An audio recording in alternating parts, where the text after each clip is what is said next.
This is One on One, a program hosted by African Press International, where we discuss political and social issues.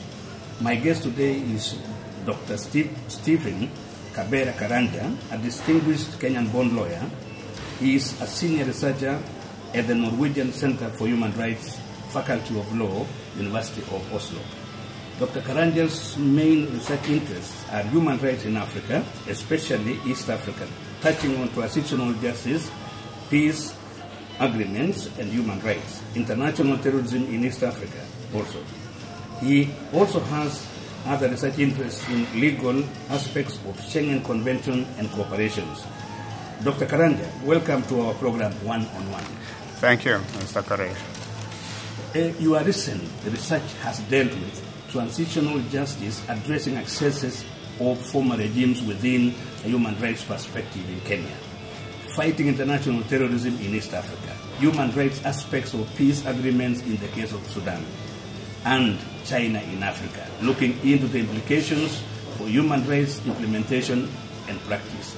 Can you enlighten our viewers on these four important topics and its importance for the continent as a whole? Yeah, one thing is about this transitional justice in Kenya. We all know what happened in 2008 after 2007 general elections. We had the tribal clashes that we lost so many people. So from that perspective, we want transitional justice tries to clear to see what went wrong and what can be done on that. And this has was taken through during after the crisis within the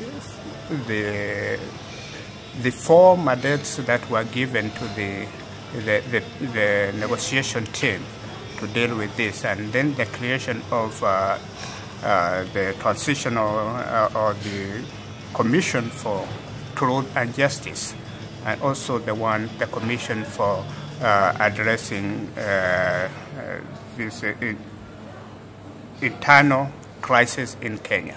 So, of these four important topics, let us discuss Kenya and its politics. Kenyans go for elections on the 4th of March 2013. Having in mind the 2007-2008 post-election violence, do you think this time around that there will be fair and peaceful elections in the country? Well, learning from what happened in 2007-2008, one cannot be sure of what is going to happen. But I think from that experience, there has been put around institutions that can create an environment for fair and free elections. But one thing is that politics has to be addressed within these institutions. If we try to address politics outside the institutions like the parliament, the courts, and the executive, then we cannot find a fair and free elections being held. So we hope that the constitution that was put in place will be abided to, and if they abide into that constitution, I think we can have a fair and free elections in Kenya. Considering the insecurity raging in many parts of the country now, do you really think Kenyans are assured safety during the voting? We have the Al-Shabaab and their sympathizers throwing bombs into places like churches, nightclubs, and recently Matatu vehicle, killing innocent Kenyans. I think people have to differentiate between terrorism on one side and the general insecurity which is brought about during election time. This terrorism is something which is new to Kenya, and this has its background from the Kenya Defense Forces when they went to Somalia. And this we are seeing is the elements of Al-Shabaab trying to make or to show that they still are there, even after being chased out of many areas of Somalia. But the problem on this one now, which is really very, very scary, is that they are able to have sympathizers throwing bombs in the discotheques, for example. Now I'm thinking, they will know Kenyans will be in many polling stations. Yeah, but we cannot wish that away, because it's a reality that we have. But we have to see it from the context of being a terrorism act. But on the other hand, we have our own general security issues within the country, and this is the ones that can create more damage in the country than the terrorism acts, because these are politically motivated, as we saw in 2007. And if they take the angle or the direction they took in 2007, then we can have a general, and then Al-Shabaab can be able to enter in there and create more havoc. But if we can keep our politics clean, then we can be able to deal with terrorism.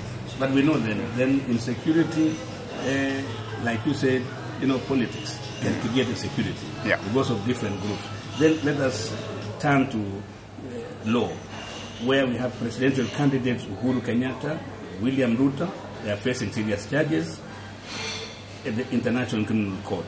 The two men are saying they want to the presidency. Should they be allowed to run or not, according to your view? I think here it's not my view that really means anything. It's the view of the Kenyan law and the Kenyan Constitution. We have the integrity clause of chapter 6 and also Article 10. These clauses should be applied if people feel that strongly that these people should not stand for election. Should be applied, and in fact that process is already in the courts. But if applied, it is the courts that are going to determine on that. But if applied, don't you think it can create chaos? Let us say Ruto's people, Uhuru's people, and then we have more chaos before we go to the elections. Yeah, it can create chaos if it's applied selectively. Because we know this clause does not address only those who are having ICC matters. It's addressing integrity of all political candidates, all political aspirants. So if it is applied to all political aspirants, then no one will feel that we have been selected for or targeted for this. So it should apply to all. And the problem is that the time limit that we have, and as to whether they're going to apply to all the candidates that are going to apply for public office or public elective positions. So it is important and it is imperative that the Constitution and the law is applied impartially to all. But now you're saying the time we have is very little. It's very little. Now, if that's what you are saying, do you think Kenyans will really go to the polls on the 4th of March? Because the rolling of the voter registration was the other day. Well, I don't think the 4th of March is really tied to Clause 10 or the integrity clause as such. The election on 4th of March, that is already determined by the courts. It is already agreed. Unless people want to change it, and it can only be changed through, again, another process. But the integrity clause, that is the work of the institutions that are empowered to do that. They should carry that work. Yeah. So now then, let us say the two men, they managed to be cleared by the courts, and they ran. On the 5th of March 2013, Kenyans wake up having the two suspects, Mr. Kenyatta and Mr. Ruto, as president and deputy president. A month later, we know the two men will be in The Hague to answer charges on crimes against humanity. What problems will Kenya as a country be faced with? Because the other day, a Kenyan High Court lawyer, Martin Olo, in fact it was only yesterday, told the Kenya media that this election is about ICC and might lead to the 2007 situation? Well, it is for the Kenyan people to determine whom to elect as their president or as their leaders. So if the courts determine that these guys can run, then definitely the courts will have cleared them nationally, and they will have no obstacle there.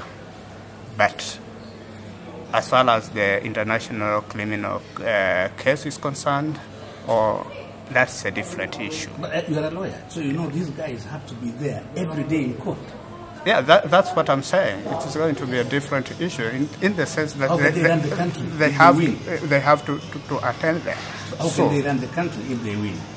The other day, William Ruto said, we can run the country from the head. For me, it's not for me to determine how they are going to run the country. They must have thought on how they are going to run the country themselves. That's their work.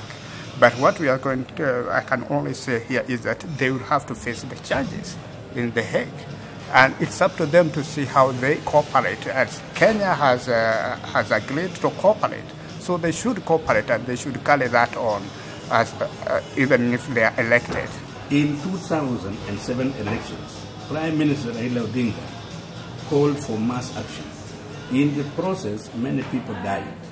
There are those who say Raila should also be indicted by the ICC.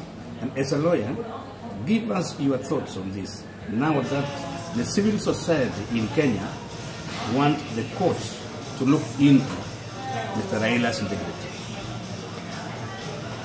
Raila's integrity can be looked into within the context of the Kenyan Constitution.